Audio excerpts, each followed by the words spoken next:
Willkommen zu meinem Test und Review der neuen TicWatch Pro 5 von Mobvoi. In diesem Video geht es primär um die sportlichen Möglichkeiten der neuen TicWatch und der Frage, ist das die beste Fitnessuhr im Android-Ökosystem? Aus Transparenzgründen möchte ich erwähnen, dass die Uhr von Mobvoi ohne Auflagen mir zur Verfügung gestellt worden ist. Mobvoi bringt mit seinem neuesten Ableger eine auf Google Wear OS 3.5 basierende Smartwatch heraus, welchen den neuen Snapdragon W5 Plus Generation 1 zu Nutzen macht.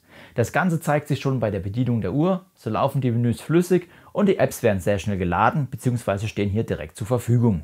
Die Bedienung selbst läuft dabei einmal über das Touch-Display, darüber hinaus habt ihr die Möglichkeit mit der Krone rechts durch das Menü zu scrollen und mit dem Draufdrücken auf die Krone hier in die Übersicht zurückzugelangen. Auch bei leichtem Regen habt ihr auf jeden Fall kein Problem hier am Touch-Display eine Steuerung durchzuführen. Was das Display angeht, haben wir zwei Displays verbaut.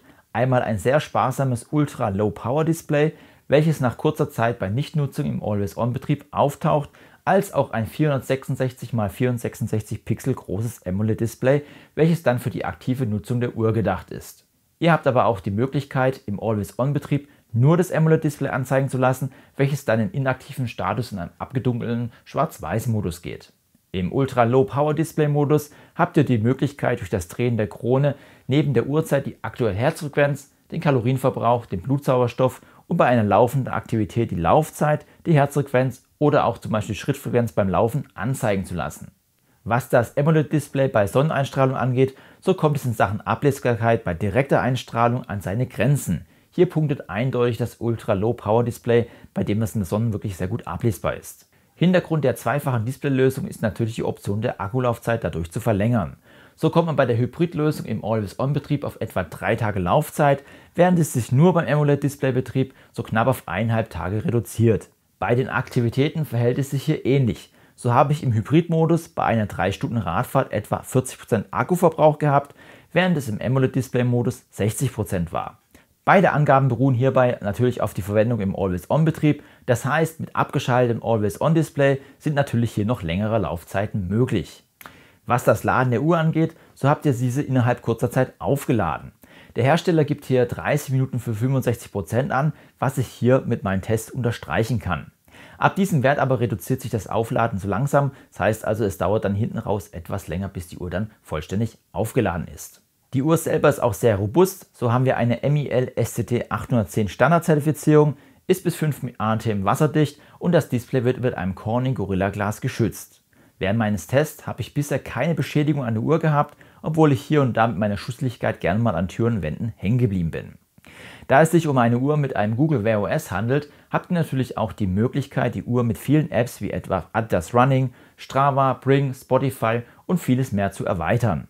Dabei hilft der 32 GB große Speicher, welcher euch auch ermöglicht, zum Beispiel bei Spotify, hier wenn ihr sofern ihr Premium-Kunden seid, Offline-Musik herunterzuladen.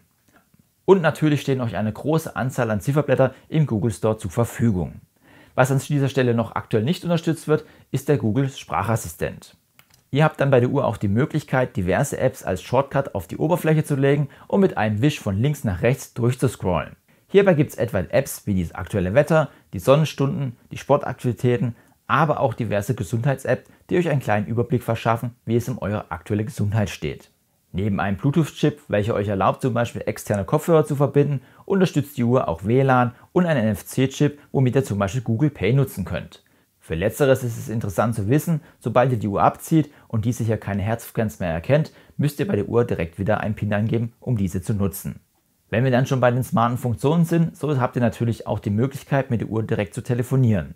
Es ist sowohl ein Lautsprecher für die Medienwiedergabe als auch ein eingebautes Mikrofon vorhanden. Dabei ist die Qualität beim Telefonat auf einem sehr guten Niveau, das heißt also, der Gegenüber versteht euch ganz gut und die Lautsprecher geben hier auch das Telefonat wirklich sehr gut wieder. Hallo, ich höre dich. Es ist sehr witzig, wenn ich dich anrufe, fängt hier drin alles an zu vibrieren und zu pudeln. Ich habe zu viel Technik, ich sehe schon. Ja, so hört sich das Ganze dann über die Lautsprecher an und du kannst mich auch sehr gut verstehen, ne? Ich kann dich gut verstehen. Ja, perfekt. Genau, und so funktioniert das Telefonieren mit der TicWatch 5. Danke dir. Leider habe ich ab und zu bei meinen Tests die Verbindung zum Handy verloren. Das heißt, ich musste die Kopplungskennziffer sowohl auf der Uhr als auch auf dem Handy immer wieder mal bestätigen. Es muss aber nicht zwingend an der Uhr liegen, könnte auch in diesem Fall an meinem Android-Handy Samsung A13 gelegen haben. Ich möchte es an dieser Stelle nur erwähnen, weil es hier ein paar Mal aufgetaucht ist. Die TicWatch Pro 5 bietet von Haus aus eine Vielzahl von Apps bzw. Widgets, wobei es hier nicht um irgendwelche Werbe-Apps handelt, wie man es vielleicht von anderen Geräten kennt. Vielmehr teilt Mobvoi viele seiner Funktionen in diverse Apps ein. Um die Apps von einer normalen App zu unterscheiden, beginnen diese auch alle mit dem Namen Tick am Anfang. So haben wir zum Beispiel die App Tick-Barometer, welche euch die Daten für den eingebauten barometrischen Höhenmesser wiedergibt. Und hierbei müsst ihr auch für jede einzelne App die Berechtigung geben, dass diese hier auf die Daten zugreifen darf. Wie es sich für eine sportliche Uhr gehört, haben wir natürlich auch einige Fitnessfunktionen an Bord. So haben wir etwa einen eingebauten Schrittzähler bzw. einen Etagenzähler mit dabei. Die Tests haben aber gezeigt, dass der Schrittzähler aber eher konservativ zählt. Ich habe parallel im Testzeitraum meine Garmin Apex Pro getragen und man kann sagen, dass im Schnitt 10-20% weniger Schritte auf der TicWatch gemessen wurde. Ebenfalls haben wir auch eine Stressmessung als auch eine Atemübung mit dabei, um euren gestressten Körper hier ein wenig zur Ruhe kommen zu lassen. Kernfeatures bei den Fitnessbereichen sind aber die Ein-Klick-Sofortmessung als auch die TicWatch Gesundheits-App. Bei der Ein-Klick-Sofortmessung könnt ihr in einer App alle relevanten Gesundheitsdaten wie die Herzfrequenz, den Blutsauerstoff, die Atemfrequenz, den Stress und die Herzgesundheit innerhalb von kurzer Zeit messen und überprüfen lassen. In der Tick Gesundheits-App bekommt ihr eine schöne zusammengefasste Tagesübersicht, wie viele aktive Stunden ihr hattet, also seid ihr jede Stunde mal aufgestanden, wie viele Schritte habt ihr gemacht und wie viele Aktivitätsminuten habt ihr durch Workouts absolvieren können. Mehr Details wie Stockwerke und Schlafaufzeichnung gibt es dann innerhalb der App. Stichwort Schlafaufzeichnung kommen wir auch schon zum Schlaftracking, was gerade auch für die Regeneration wirklich sehr wichtig ist. So bekommt ihr eine detaillierte Auflistung, wann ihr eingeschlafen seid bzw. auch aufgewacht. Darüber hinaus bekommt ihr in der Mobvoi eigenen Health App eine Übersicht über die Wach-, REM-, Leicht- und Tiefschlafphasen. Das Ganze wird dann noch mit der Historie verglichen, so habt ihr immer einen kleinen Überblick. Dabei muss ich sagen, dass die Schlafaufzeichnung wirklich sehr gut erkannt wurde. Darüber hinaus erkennt die Uhr auch kleine Nickerchen am Nachmittag, wie es ganz schön in der App genannt wird. Ebenfalls werden schlechte Nächte, die ich zum Beispiel wegen den Kindern hatte, sehr gut erfasst. Nach ein paar Nächten bekommt ihr dann über den Hauttemperatursensor ebenfalls auch noch eine Entwicklung über eure Körpertemperatur, auch wieder hier im Vergleich zur Vergangenheit. Wenn wir regeneriert sind, ist natürlich auch immer die Frage, welche Sportart wollen wir danach wieder durchführen bzw. uns wieder hier auspowern.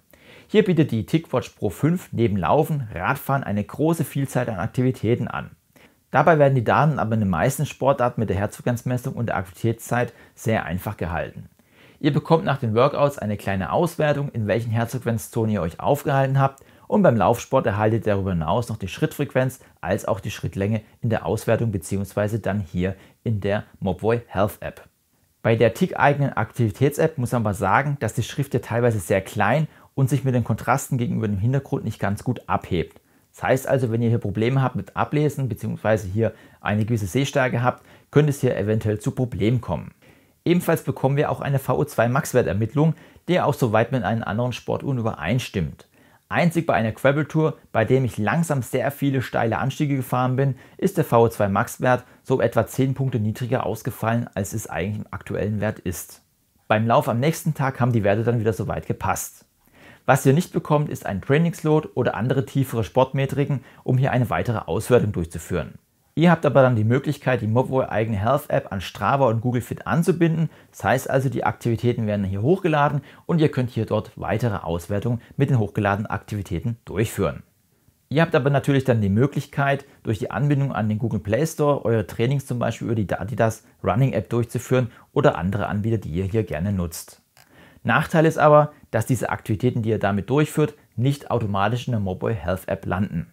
Hier gibt es einen kleinen Workaround. Ganz einfach, ihr startet sowohl die TicWatch Aktivität als auch dann die Aktivität, die ihr nutzen wollt, zum Beispiel Adidas, und lasst es hier parallel laufen. Dann habt ihr auch beide Aktivitäten, so einmal bei Adidas als dann auch bei der Mobvoi Health App.